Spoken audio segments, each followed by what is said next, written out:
एक सेठ से लक्ष्मी जी रूठ गईं और जाते हुए बोली, मैं यहाँ से जा रही हूँ, अब मेरी जगह नुकसान आएगा, तैयार रहना। और अगर तुम मुझसे जाते जाते कुछ मांगना चाहते हो तो बोलो। सेठ बहुत समझदार था, बड़ी विनम्रता से बोला, माता नुकसान आ रहा है तो आने दीजिए, बस मुझे एक वरदान दीजिए कि मेरे परिवार में हमेशा सुख और शांति बनी रहे। लक्ष्मी जी मुस्कुराएं, तथास्तु कहा और वहाँ से चली गईं।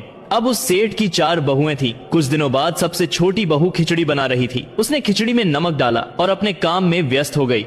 तभी दूसरी बहू आई और उसने खिचड़ी को बिना चखे ही और नमक डाल दिया और वह भी अपने काम में व्यस्त हो गई।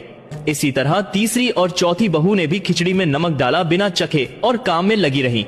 रात को सबसे पहले सेठ खाना खाने बैठे। जैसे ही उन्होंने खिचड़ी का 1 चम्मच लिया, उन्हें महसूस हुआ कि इसमें बहुत ज्यादा नमक है और सेठ जी तुरंत समझ गए कि नुकसान आ चुका है। किसी से कुछ नहीं कहा, चुपचाप खिचड़ी खाई और चले गए। अब खाने की बारी उनके बड़े बेटे की थी। बेटे ने खिचड़ी का एक निवाला लिया और परिवार वालों से पूछा, पिताजी ने खाना खा लिया, उन्होंने कुछ कहा?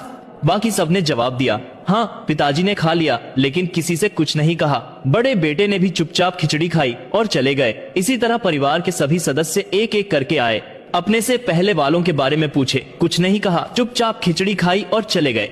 रात को सेठ जी सो रहे थे कि सपने में नुकसान आया और हाथ जोड़कर बोला, भाई मैं यहाँ से जा रहा हूँ, मैं यहाँ नहीं रह सकता। सेठ जी ने पूछा, क्यों, क्या हो गया? नुकसान बोला, तुम सबने मिलकर 1 किलो नमक खा लिया, पर मजाल है कोई किसी पर नहीं चिल्लाया, कोई गुस्सा नहीं हुआ, सब शांत रहे। अब जिस परिवार में इतनी सुख शांति आपसी प्यार और सम्मान है, वहाँ मैं नहीं रह सकता। निष्कर्ष, जिस परिवार में प्यार शांति आदर और बड़प्पन है, उस परिवार का कोई नुकसान कोई आपदा कुछ नहीं बिगाड़ सकती।